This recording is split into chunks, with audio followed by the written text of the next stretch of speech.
Assalamualaikum semua. Okey, untuk bahan minggu ini, cikgu akan terangkan tentang the role of hormone in the menstrual cycle, iaitu chapter 4, 4.2. Okey. For this subtopic, this is the learning outcome. State what menstruation is. Relate menstruation to menstrual cycle. State the importance of menstrual cycle. State the hormones involved in menstrual cycle. Relate hormone level to the development of follicles, the process of ovulation and the formation of corpus luteum. Relate hormonal level to the changes in thickness of endometrium. Explain the role of hormone in regulating the menstrual cycle. State what premenstrual syndrome (PMS) is, and state what menopause is. Okay. Next, what is the definition of menstruation and menstrual cycle? Okay. Menstruation is the breakdown of the lining of the uterus wall and its discharge through the vagina with a small amount of blood and some cells. Okay, menstruation ni kalau dalam bahasa Melayu dipanggil penghidan ataupun period lah. Okay, satu proses di mana lining of uterus wall tu akan breakdown. Okay, kemudian dia akan keluar melalui vagina bersama dengan darah dan juga sel. Okay, menstrual cycle is monthly reproductive cycle consisting of first, follicle development. Second, ovulation. Third, the thickening of endometrium. And fourth is menstruation. Okay. Duration of menstrual cycle is 28 days. Okay. Event dalam menstrual cycle ni dia ada 4 perkara yang akan berlaku, iaitu follicle development, iaitu perkembangan sel-sel follicle. Sebelum ni dalam subtopik oogenesis kita ada terangkan tentang follicle development kan. Okay, iaitu sel-sel follicle yang ada pada secondary oocyte ataupun primary oocyte. Ovulation iaitu proses the releasing of secondary oocyte. Okay. Nombor 3 adalah thickening of endometrium. Endometrium ni adalah lining of uterus wall. Okay, menstruation tu head lah. Yang head tu selalunya 7 hari. The whole duration of menstrual cycle ni 28 hari. Okay. Okay, ini ada gift. Okay, yang kita tengok dia ada cycle selama 28 hari. Okay, menstruation. Okay. Kemudian ada thickening of endometrium. Okay. Dalam hari yang sama tu dia ada ovulation. Okay. Lepas tu lining menebal. Okay. Kalau tak ada fertilization, dia akan berlaku menstruation. Okay.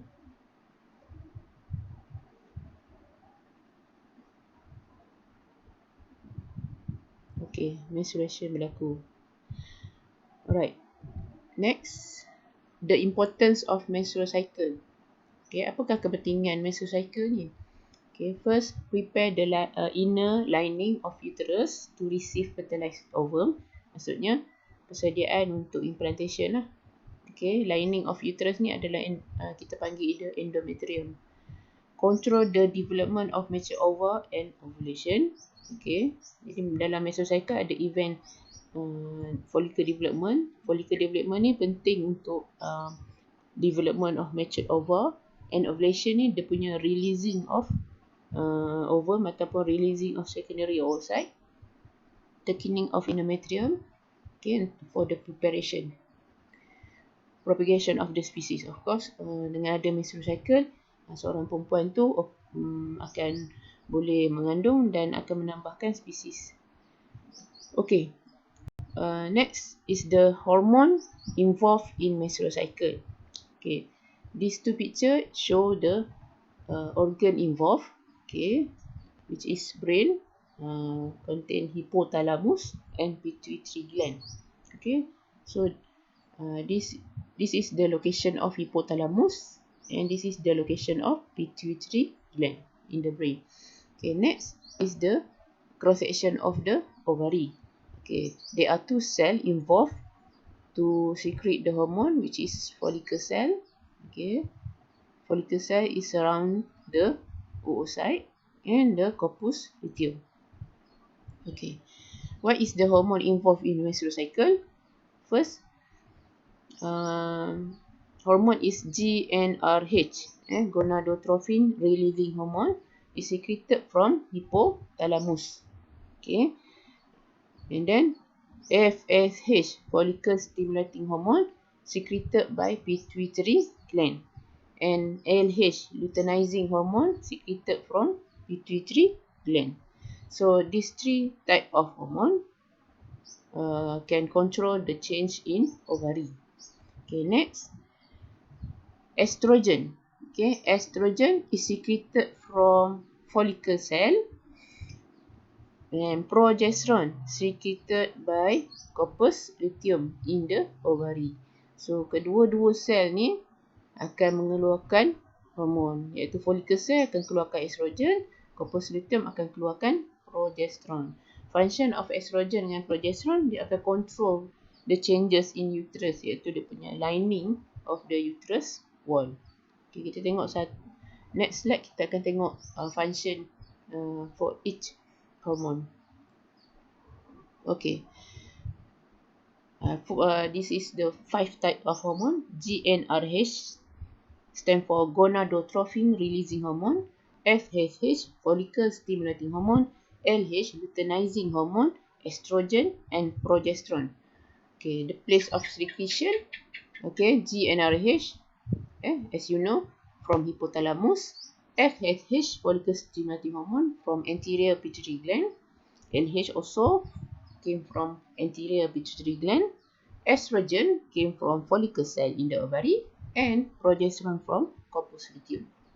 Okay, let's see the function. First, GnRH. GnRH stimulate the anterior pituitary gland to secrete FSH and LH. Means that GnRH ni sebenarnya akan dirembes untuk merangsang pituitary gland mengeluarkan hormon FSH dengan LH.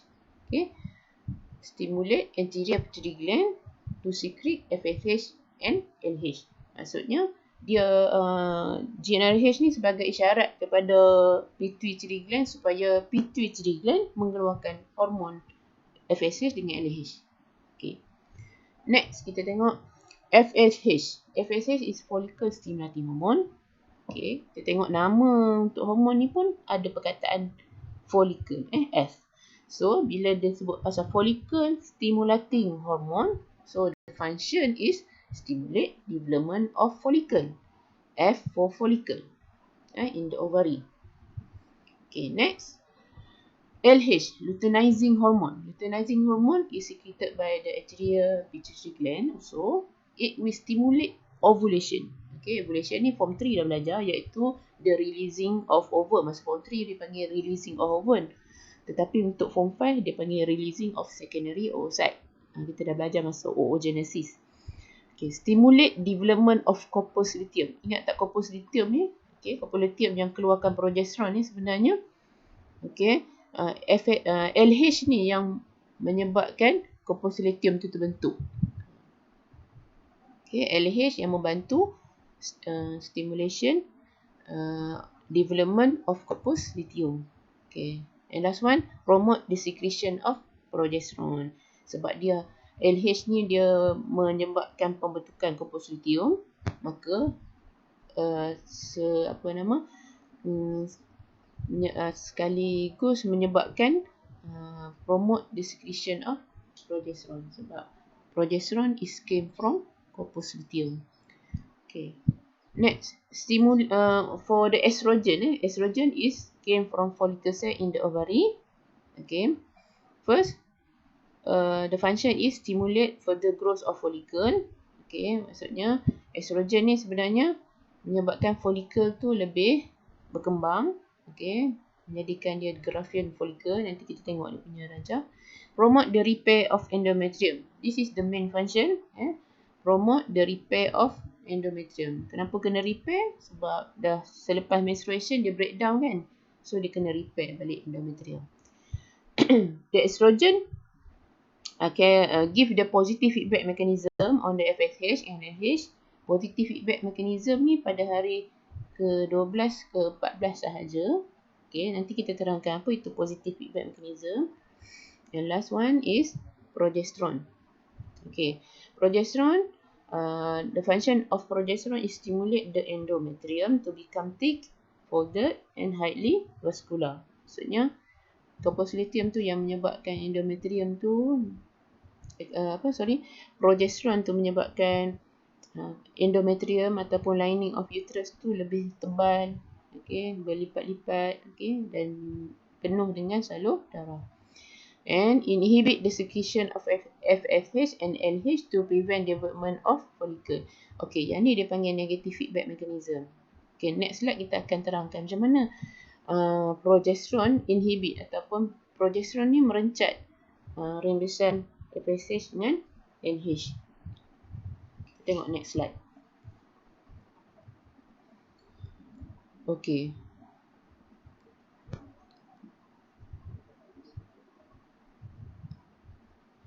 Kita tengok ini, okay. The hormonal secretion regulation during menstrual cycle. Okay, hypothalamus. Okay, hypothalamus ada dekat bahagian otak. Okay, pituitary gland pun sama. Okay, hypothalamus will secrete GnRH. Okay, kemudian GnRH will stimulate pituitary gland to secrete LH and FSH. LH and FSH will stimulate the ovary to secrete estrogen and progesterone. Estrogen and progesterone control the lining of the uterus wall. Okay. Gambar rajah yang ni pula, okay, sama dengan diagram ni, iaitu hypothalamus keluarkan GnRH. GnRH stimulate pituitary gland to secrete LH dengan FSH. LH dengan FSH akan control ovary. Jadi ovary akan keluarkan progesterone dengan estrogen. Okey, untuk positive feedback mechanism. Okey. Positive feedback mechanism berlaku hanya pada hari ke-12, 13 dan 14 sahaja.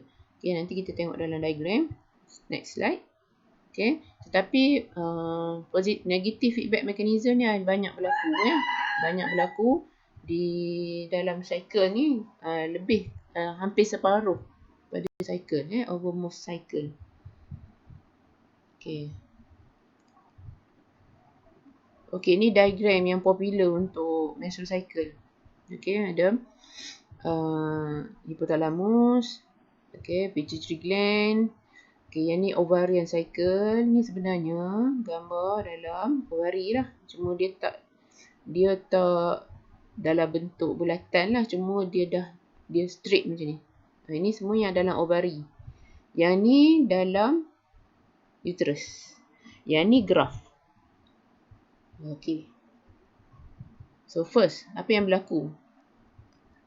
Okay, one day before menstruation. Maksudnya, sehari sebelum perempuan tu head, GnRH secreted by hypothalamus stimulate anterior pituitary gland to release FSH and LH.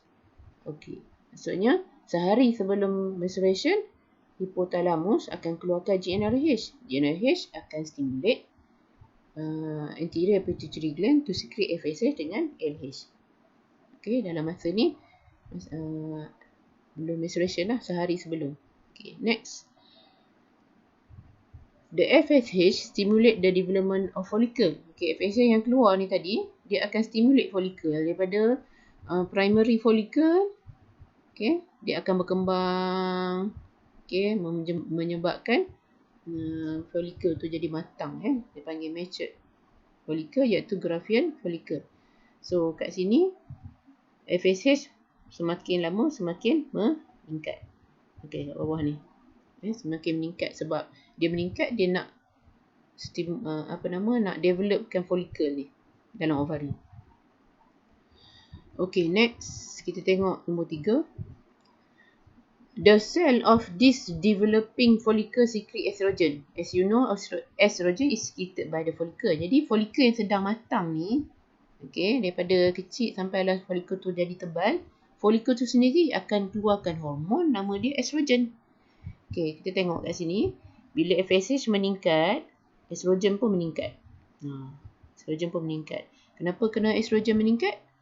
Sebab, okey, semasa tadi, slide yang sebelum ni tadi, masa development of follicle sebenarnya dia tengah period lah. Okey, jadi selepas menstruation breakdown ni, kena bina balik lah. Kena bina balik endometrium tu. Jadi nak bina balik ni kena ada estrogen. Sebab estrogen sebenarnya membina endometrium tu. Okey, maksudnya hari pertama sampai hari ke-5, okey, perempuan tu akan menstruation. Dalam masa yang sama, ovari dia, folikel tengah develop. Okey, folikel ni sebenarnya secrete pula estrogen. Jadi estrogen pun meningkat. Bila FSH meningkat, estrogen pun meningkat. Jadi kenapa estrogen nak kena meningkat? Sebab selepas menstruation, dia kena bina balik, dia panggil repair phase. Okay, dia kena bina balik endometrium. Okay, next. The level of estrogen rise steeply and peak on 12th day. Exert positive feedback mechanism secretion of GnRH increase. Okay, kalau tengok kat sini, estrogen meningkat dengan mendadak kat sini pada hari ke-12. Okay, sampai peak dia hari ke-12. Yang ni dia panggil positive feedback mechanism. Estrogen meningkat, maka GnRH akan meningkat pada waktu ni, hari ke-12. So, bila GnRH meningkat, menyebabkan FSH dengan LH meningkat. Kalau tengok kat sini, FSH dah mula berturun tadi. Tapi bila estrogen meningkat, dia bagi positive feedback, dia meningkat selagi dan dua hormon ni meningkat. FSH dengan LH. Kita tengok next slide. High GnRH stimulate a rise in secretion of FSH. Ini dia panggil positive feedback. Estrogen meningkat, menyebabkan GnRH tu meningkat. Bila GnRH meningkat, FSH dengan LH akan meningkat. Kita tengok pada graf ni, meningkat. Kenapa kena meningkat? Okay, kita tengok next slide. Okay, kita start daripada LH. LH stimulate the completion of meiosis 1 by primary oocyte into secondary oocyte, ovulation and formation of corpus luteum. Okay, LH ni function dia ada 3. Pertama, complete meiosis 1. Ingat tak masa oogenesis, meiosis 1 yang incomplete. Okay, jadi bila dia meiosis 1 yang ada dalam kromosom di dalam nucleus of oocyte tu akan completekan dia punya meiosis 1 sampailah dia meiosis 2. Tapi tak habis sampai telophase. Sampai metaphase 2 sahaja. Okay, kedua, LH stimulate ovulation. Okay, masa hari ke-14 ni adanya event ovulation. Okay, ni ovulation berlaku. Okay, LH lah yang stimulate ovulation ni.